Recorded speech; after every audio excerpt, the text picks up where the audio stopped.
नमस्कार, संवेग IAS academy में आपका स्वागत है। आज हमारे साथ जुड़ी हैं कंचन रावत।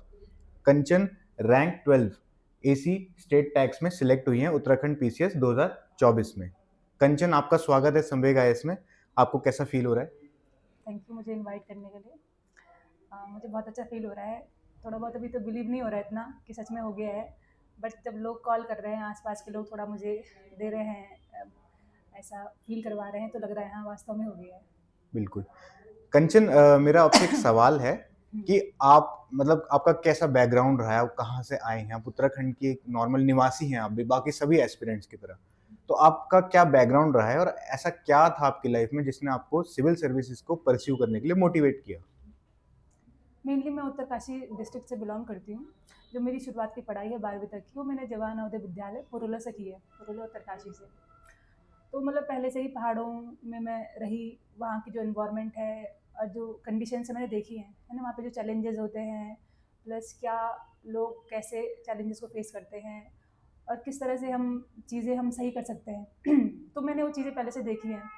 तो पहाड़ी इलाके से होने के कारण जो बोलते हैं ना मोटिवेशन फैक्टर, वो मेरा यही था कि कुछ करना है अपने पहाड़ों के लिए। पढ़ाई क्योंकि शुरुआत से पहाड़ों में हुई है, उसके बाद ग्रेजुएशन के लिए तैयारी के लिए देहरादून आ गए थे। लेकिन हमेशा से क्योंकि पहाड़ी हूँ, खून में थोड़ा है पहाड़ का जो कुछ गुण होते हैं, तो हमेशा से यही था कि कुछ करना है पहाड़ों के लिए। थोड़ा फ़ील होता है मुझे अपने पहाड़ों का ना, चाहे माइग्रेशन हो, हुँ। जो बोलते हैं ना कि आपको थ्रू आउट किस चीज़ ने प्रभावित किया है। वो चीज़ है, एक माइग्रेशन फैक्टर है वो। मतलब मुझे काफ़ी वो लगता है, जब चाहे वो हेल्थ हो, एजुकेशन हो ना, जब पहाड़ों में वो मिलती नहीं वो चीज़ें, तो मैं अपने चाहे गाँव में हो, तो मैं उन चीज़ों से ना काफ़ी इमोशनल हो जाती हूँ वो चीज़ देख के कि इनको क्यों नहीं मिलती वो चीज़ें, है ना? तो वो है मेरा मोटिवेशन फैक्टर कि कुछ करना है पहाड़ों के लिए अपने, तो फिर वो था। ओके। कंचन, मेरा एक आपसे एक सवाल है, मैं जानना चाहता हूँ कि क्या होता है कि लंबी रेस मानी जाती है तैयारी, तो इसमें क्या होता है कई लोगों को ज़्यादा टाइम लग जाता है, जी। कुछ लोग जल्दी हासिल कर लेते हैं ये जी। मुकाम। तो आपको इस तैयारी में कितना समय लगा? पीसीएस की तैयारी को मैंने शुरू किया था 2021 में, 21 से आज 26 हो गया। तो लगातार इन 5 साल, 6 साल से मैं लगी हुई हूँ पीसीएस की तैयारी में। और जहाँ तक बात रही, ये मेरा जो इसमें मेरा हुआ है, ये मेरा सेकंड अटेम्प्ट था। जो इससे पहले 21 वाला पीसीएस था, उसमें भी मैं फाइनल में मैं आउट हुई हूँ। उसमें भी मेरे ठीक रहे मार्क्स थे, बस कुछ मार्क्स से मैं बाहर हो गई थी उसमें भी। और ये मेरा दूसरा अटेम्प्ट है। तो लंबी जर्नी तो है, 5-6 साल एक एग्ज़ाम के लिए लंबा समय तो है। लेकिन बट मेरे अंदर ये था, जब मैंने फर्स्ट वाला सेटबैक देखा था, उसके साथ बाद मैंने ये थोड़ा अपने मन में ठाना कि उस टाइम थोड़ा शैटर्ड हो गई थी 21 के बाद, 24 में उसका रिज़ल्ट आया था। तो ये था कि कुछ बैकअप रखना अपने अपने लिए। तो उसके बाद मैंने लगातार, उस टाइम आरओ भी आया था, जो कि पीएससी आरओ का, उसमें मैं फाइनल में बाहर हुई थी। तब उसके बाद लोअर पीसीएस भी आया, उसमें मेरा भी इंटरव्यू है इसके बाद। सिमिलरली एफआरओ भी आया था उसके बाद, एफआरओ में मेरा मीन्स बढ़िया गया है। तो मतलब ये था कि मैंने अपने जो बैकअप है मैंने रखे हुए थे कि प्लान भी होनी चाहिए मेरे पास। जैसे 21 में हुआ था, मैं फिर से वैसे डिवास्टेटेड ना हो जाऊँ, तो मैंने रखे हुए थे बैकअप अपने लिए। तो बस वही था कि जर्नी लंबी है, बट साथ में अभी जॉब पे हूँ मैं अभी, है ना? तो एक रहता है कि आप इंडिपेंडेंट हो, अपने अपने शर्तों पे तैयारी कर सकते हो। तो कुछ ये चीज़ें थी जो मैंने, जिसके साथ में थ्रू आउट चलती गई, और आज मिला है पद, तो मैं थोड़ा इसके लिए ग्रेटफुल हूँ। बिल्कुल, जो आपने सक्सेस पाई है उसके लिए आपको बहुत-बहुत बधाइयाँ। तो एक मेरा सवाल और है कि क्या होता है कि आपने बताया कि आपको एक इनिशियल मोटिवेशन था कि मेरे को ये करना है। बट क्या होता है जब आपने बताया कि आपको 5 साल हो गए इसकी तैयारी में, तो उन 5 साल तक लगातार उस मोटिवेशन को बनाए रखने का कुछ ना कुछ सोर्स होना चाहिए लाइफ में। जैसे कई लोगों के लिए पीयर ग्रुप्स होते हैं, फ्रेंड्स होते हैं, फैमिली होती है। तो ऐसा क्या कोई सोर्स था आपकी लाइफ में? इस पूरी जर्नी में सबसे पहले तो मेरी मम्मी जो है वो थ्रू आउट, मतलब वो दिन रात मेरे साथ थी। उनका उनका सपोर्ट मेंटली, फिजिकली, हर चीज़ से सपोर्ट था मेरी मदर का मेरे लिए। पापा भी मेरे एक बोलते हैं ना अप्रत्यक्ष तौर पे फाइनेंशियली, लेकिन वो अप्रत्यक्ष सपोर्ट होता है। मदर का है प्रत्यक्ष सपोर्ट। तो पेयर्स ग्रुप का तब आता है, पहले मेरे पेरेंट्स हैं, मेरे भाई का, जिसने मुझे रेगुलरली सपोर्ट किया तो कर लेगी। तो पहले फैमिली है, फैमिली का मुझे बहुत सपोर्ट रहा है इस दौरान। अक्सर मैं सुनती हूँ कि लड़कियों को इतना नहीं सपोर्ट करते हैं, बट मेरी फैमिली ने जो सोसाइटी के वो जो नॉर्म्स हैं उनके अगेंस्ट जाके मुझे लगातार सपोर्ट करते रहे। मैं उनके लिए हमेशा ग्रेटफुल रहूँगी इस चीज़ के लिए। बाकी पीयर्स ग्रुप हैं मेरे, काफ़ी सारे दोस्त हैं। मैं इस जर्नी में बहुत दोस्त बने भी हैं, कुछ छूटे भी हैं। और कुछ लगातार तब से मेरे हैं हितैषी जो तब से मेरे साथ बने हुए हैं, तो उनका भी पॉजिटिव जो मेरे लिए है वेल विशिंग प्लस उनका सपोर्ट है, उस चीज़ ने काम किया। तो काफ़ी तब इसलिए ईज़ी रही है, इतनी टफ नहीं रही मेरे लिए जर्नी, तो इसलिए कुछ लगता है मुझे। ओके। मेरा एक चीज़ और आपसे मेरे को पूछनी है कि जो प्रीलिम्स होता है, हुँ, अभी हमें काफ़ी विद्यार्थी देख रहे होंगे, काफ़ी जो एस्पिरेंट्स हमें देख रहे होंगे इस टाइम पे, हुँ, तो उनके मन में एक सवाल है आज के टाइम पे कि प्रीलिम्स की कैसे तैयारी की जाए, कि कंचन रावत ने कैसे प्रीलिम्स पार किया? उन्होंने वो हर्डल जो बहुत लोगों को फेस करना पड़ता है, जो वहीं रुक जाते हैं काफ़ी। हुँ। तो वो ऐसा क्या करें, जैसे कंचन रावत ने किया? क्या उनकी स्ट्रैटेजी रही प्रीलिम्स को टैकल करने के लिए? वो बताइए। जैसे जहाँ तक बात रही प्रिलिमिनरी एग्ज़ाम की, तो प्रीलिम्स एग्ज़ाम में हमेशा से पास मैं क्वालीफ़ाई कर जाती हूँ। और इसका मुझे बैकग्राउंड कहाँ से आया, ये आया सीडीएस मैंने एग्ज़ाम दिए हैं। जस्ट मैंने ग्रेजुएशन की थी 19 में 2019 में। तो लगातार 2 साल तक मेरे सारे सीडीएस के, एफकेट के मेरे सारे निकले हैं एग्ज़ाम। तो कुछ उसी पैटर्न पे यहाँ पे प्रीलिम्स भी होते होते हैं। तो वन वर्ड टाइप्स ना, तो फिर मतलब प्रीलिम्स का मुझे काफ़ी अनुभव है थ्रू आउट जर्नी। मतलब मेरे प्रीलिम्स कभी रुके ही नहीं हैं, अपर, लोअर, आरओ कभी मेरे रुके ही नहीं प्रीलिम्स। तो प्रीलिम्स का मुझे अनुभव इस प्रकार है कि प्रीलिम्स के लिए जो कुछ बेसिक बुक्स हैं, लाइक बहुत हाई-फाई बुक्स नहीं पढ़नी है प्रीलिम्स, क्योंकि इतना उस स्तर का आता नहीं है उत्तराखंड में। तो इसके लिए उत्तराखंड के लिए जो हम पहले ले सकते हैं बुक, वो तो बीएस नेगी हो गया, और दूसरा परीक्षा वाणी तो है ही। साथ में करंट के लिए एक मेरे ख्याल से ग्रीन टर्न बुक आती है। ये 2-3 सोर्स है जो मैंने किए हैं। बट उत्तराखंड के करंट के लिए जो ये करंट आता है उसके लिए बजट का जो बजट आता है, स्टेट का बजट, ईयरली बजट, साथ में जो इकोनॉमिक सर्वे आता है उसमें जो इकोनॉमिक सर्वे देखो दोनों के काम आता है, प्रीलिम्स के लिए भी, मेंस के लिए भी। तो उसके जो नोट्स हैं, उसके जो डाटा, ग्राफ्स वगैरह जो सारे हैं उसके, वो काफ़ी यूज़फुल रहे मेरे लिए। तो उत्तराखंड का तो ये हो गया। दूसरा बात रही जीएस की, तो जीएस को रादर देन कि मैं इसको बाँटूँ कि हिस्ट्री, ज्योग्राफी, इसमें इतने सारे सबके लिए मैंने इतनी अलग सारी बुक लिस्ट नहीं फ़ॉलो की। मैंने जो मेरा मेन सोर्स था वो लूसेंट था। हाँ, ऐसा ऐसा नहीं कि मैं एकदम से लूसेंट पे आ गई थी, क्योंकि मैंने 2020 में यूपीएससी की तैयारी भी करी है 1 अच्छा। साल। तो फिर पीसीएस के फॉर्म आने से पहले। तो उस समय तो जो बेस होता था वो एनसीईआरटी से मैंने क्लियर कर लिया था, बेस एनसीईआरटीज़ जो होती हैं। लेकिन वो मेंस के काम आता है। लेकिन प्रीलिम्स के लिए अगर आपका बेस क्लियर है, तो प्रीलिम्स अगर आप एकदम से लूसेंट से कर लो जीएस को, तो वहाँ से हो जाएगा। तो बस उत्तराखंड और जीएस ही मेन मेरे ख्याल से रोल प्ले करता है। बाकी जो कंप्यूटर साइंस वगैरह हैं, ये मैंने इतना कभी डीपली पढ़े भी नहीं। हुँ। जीएस और उत्तराखंड से ही मेरे प्रीलिम्स निकल जाते हैं। तो प्रीलिम्स तो ये रहा। और सीसेट भी मेरे ख्याल से सिंपल ही आता है, उतना टफ तो आता नहीं है सीसेट उत्तराखंड का। तो सीसेट भी तो निकल जाते हैं फिर ऐसे में। ठीक।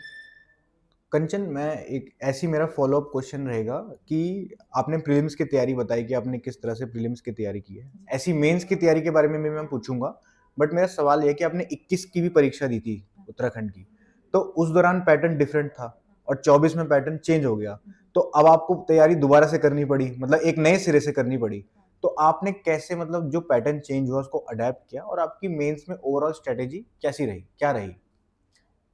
21 का और 24 का जो प्रीलिम्स है, इसमें डिफरेंस ये था कि 24 में उत्तराखंड का जो वेटेज है वो बढ़ गया था, 24 वाले में। तो ऐसा था कि 21 का जो इंटरव्यू था उसके लिए मैंने काफ़ी उत्तराखंड पढ़ लिया था। तो उत्तराखंड का तो मेरी तैयारी वहीं से हो गई थी।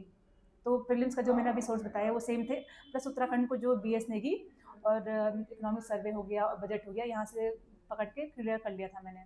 बाकी मेंस की बात रही अगर, तो मेंस में मैंने मार्क्स देखे अपने अभी, मेंस में मेरे ठीक मार्क्स हैं, मतलब जीएस 5-6 में भी ठीक मार्क्स हैं। इसका रोल जाता है उत्तराखंड को ही। उत्तराखंड के लिए मैंने जो अ, गूगल का मैंने बहुत यूज़ किया है उत्तराखंड के लिए, क्योंकि अभी तक मेरे ख्याल से उत्तराखंड के लिए कोई ना कोई ना ऐसी बुक्स नहीं आई हैं कि स्टैंडर्ड बुक्स नहीं आई हैं कि जिनसे बच्चा, जैसे लक्ष्मीकांत होती है या फिर एनसीईआरटीज़ हैं जीएस के लिए, उत्तराखंड के लिए कोई ऐसी बुक्स है नहीं। बहुत काफ़ी ना स्कैटर्ड वो है, इसके लिए book list, like Ajay Rawat है और 3-4 और बुक्स हैं। मुझे तो मैंने रेफ़र कहीं की नहीं ना, इसलिए तो मुझे इतना आइडिया नहीं उनका। तो मैंने गूगल का ही यूज़ किया है जीएस 5-6 के लिए। तो जीएस 5-6 के लिए गूगल का यूज़ किया, साथ में 5-6 में उसमें मैंने काफ़ी जो मैंने अपने आंसर है उनमें काफ़ी मैंने डाटा और डायग्राम्स मैंने काफ़ी डाले हैं। तो मुझे लगता है उस चीज़ ने मुझे रिवॉर्ड किया है इस बार जीएस 5-6 में। बाकी बात रही जीएस 1-6, मतलब जीएस जो बाकी जीएस है, उसके लिए सेम जो यूपीएससी की बुक लिस्ट होती है, मैंने वही फॉलो की है।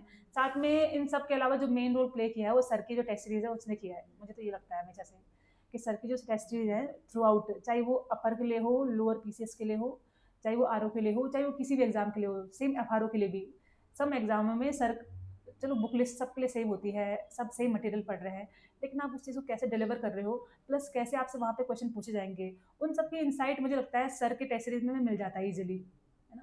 सर की क्योंकि बदलते पैटर्न के साथ सर की जो टेस्ट सीरीज है वो भी बदलती है, सर अपना स्टैंडर्ड बदलते हैं उसके, मैंने देखा है। और तो कभी कभी लगता है मुझे कि सर की टेस्ट सीरीज ने बहुत, मतलब 50% रोल सर के टेस्ट सीरीज का ही है मेरे इसमें लगता है मेंस में, ये तो है। ठीक है। ऐसी मैं आपसे एक सवाल पूछना चाहूँगा कि जो अभी लोअर पीसीएस की परीक्षा है अभी, उसका इंटरव्यू होना है, तो आपने जैसे अभी अपर के लिए इंटरव्यू दिया था, तो आपकी ऐसी मतलब कौन सी टिप्स आप उनको देना चाहोगे जो लोग लोअर पीसीएस के इंटरव्यू की तैयारी कर रहे हैं, जो उनको दिमाग में रखनी चाहिए, जो उनको ख्याल में रखनी चाहिए, और जिन टिप्स के जरिए ही आपने आज ये मुकाम हासिल किया है?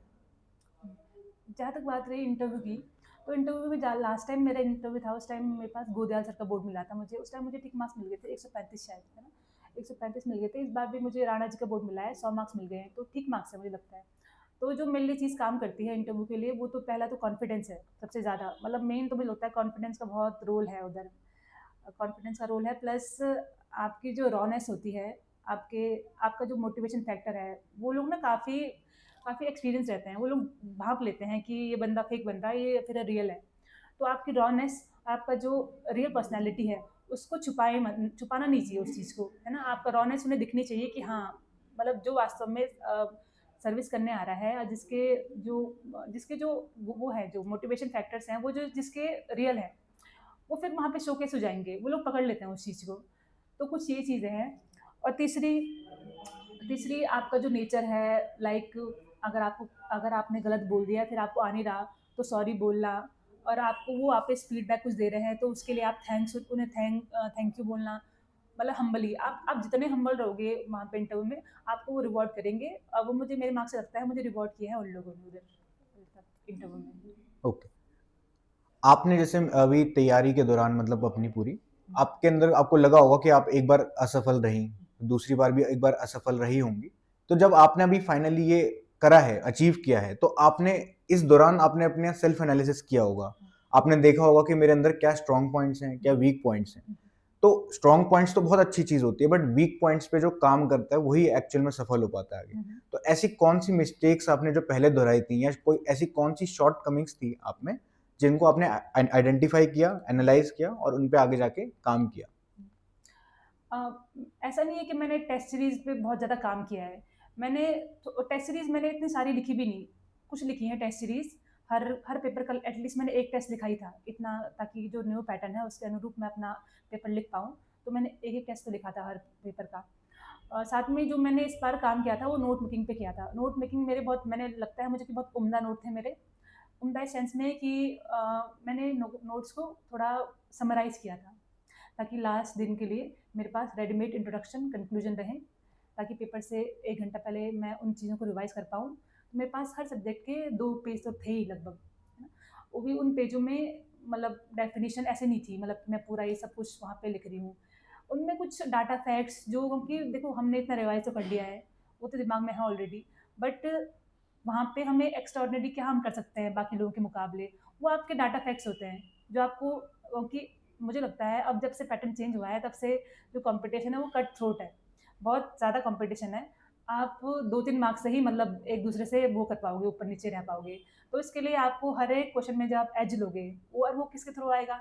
अगर आप हर क्वेश्चन में मतलब जितना आपसे हो सकता है, आप डायग्राम डालो, डाटा डालो, फैक्ट डालो, और पाई चार्ट वगैरह जो होते हैं, ये डालो, तो आप, मुझे लगता है कि एज ले सकते हो। जो मैंने अब लास्ट की 21 वाली अपनी कॉपी मंगाई थी, उनमें, और अब मैंने जो पाया खुद को, मैंने उनमें से कैसे चेंज किया, मैंने यही चेंज किया। उस टाइम मेरे जो आंसर थे, ऐसा नहीं मेरी तैयारी से बहुत कम थी, ये नहीं, ये कारण नहीं था। उस समय मेरी जो स्ट्रक्चर थे आंसर के, वो सिस्टमेटिक नहीं थे, उनमें डाटा डाल रखे थे, बट वो डिस्कैटर्ड, काफ़ी डिस्क्रीट थे, है ना। तो इस बार मैंने हर टॉपिक के लिए डाटा मैंने रखा हुआ था, इंट्रोडक्शन रखे हुए थे रेडीमेड, तो कुछ चीज़ें हैं जो मैंने इनकलकेट की और मुझे लगता है जिसका रिवॉर्ड मुझे मिला है। जी। ओके। अब जैसे मैंने कहा कि काफ़ी सारे एस्पिरेंट्स हमको ये संवेग आईएएस के माध्यम से देख रहे होंगे आपको। तो मेरा सवाल ये है कि कंचन रावत का ऐसा क्या सक्सेस मंत्र था जिसने उनको ये पोस्ट हासिल करके दी, उनको सिलेक्शन दिया? और आप मतलब ऐसा आप क्या उसको शेयर करना चाहेंगे और आपकी क्या एडवाइस है, जनरल एडवाइस है सभी कैंडिडेट्स को? एडवाइस तो एज़ सच मुझे लगता है कि एक तो जो कंटिन्यूटी है, मतलब आपको तैयारी छोड़नी नहीं है और लगातार तैयारी में बने रहना है। दूसरा ये है कि आपके पास हमेशा प्लान बी रहना चाहिए।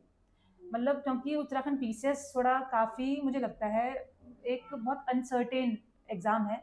यहाँ पे आप 2-3 मार्क्स आगे पीछे हुए आप रेस से बाहर। तो इसके लिए आपके पास हमेशा बैकअप प्लान होने चाहिए। तो ये मैंने 1-2 साल पहले ही जान लिया था कि बैकअप प्लान आपके पास होना चाहिए हमेशा। तो बैकअप प्लान का रोल प्लस कंटिन्यूटी आप लगातार लगे रहो, आपका हो जाएगा। तो कुछ 1-2 एडवाइस है जो मैं देना चाहूँगी, बाकी तो सबको पता ही है कि क्या-क्या चीज़ें होती हैं। जी। फाइनली मेरा आपसे एक ही सवाल है कि आपने बताया आप संवेग आईएएस से जुड़ी रहीं, तो आप कब से संवेग आईएएस से जुड़ी रहीं और आपका ओवरऑल एक्सपीरियंस कैसा रहा? संवेग आईएएस से मैं 2022 से जुड़ी हूँ। जब मैंने पहली बार पीसीएस दिया था अपर लोअर दोनों, तब से जुड़ी हूँ 22 से और अभी तक जुड़ी हूँ। और तो एक जो आत्मीयता होती है वो संवेग आईएएस से मेरी है। संवेग आईएएस मतलब हमारे लिए एक इमोशन है। सर का रेगुलर मार्गदर्शन, सर का सपोर्ट और सर की जो गाइडेंस है, चाहे थ्रू टेस्ट सीरीज़ हो, चाहे पर्सनली मैसेज करना हो या फिर इंटरव्यू गाइडेंस प्रोग्राम के थ्रू हो, जो भी सर अपने इनिशिएटिव लाते हैं, उनके थ्रू हमें रेगुलर हम मतलब एक कंटिन्यूटी रही है मेरी तैयारी में ना, तो सर का ये बहुत इंपॉर्टेंट रोल है। मैं तो मानती हूँ मेरे तैयारी में मेरे पेरेंट्स और भगवान तो हैं ही, उनके अलावा संवेग आईएएस सर का ही मेन रोल है। बाकी तो हार्ड वर्क तो मुझे लगता है तब आती है उसके बाद। पहले पेरेंट्स, फिर संवेग आईएएस, फिर बाकी चीज़ें हैं। जी। कंचन जी, आपका बहुत-बहुत धन्यवाद। आपने हमें टाइम दिया और आपको आपके फ्यूचर के लिए बहुत-बहुत शुभकामनाएँ और बधाइयाँ हमारी तरफ से। Thank you.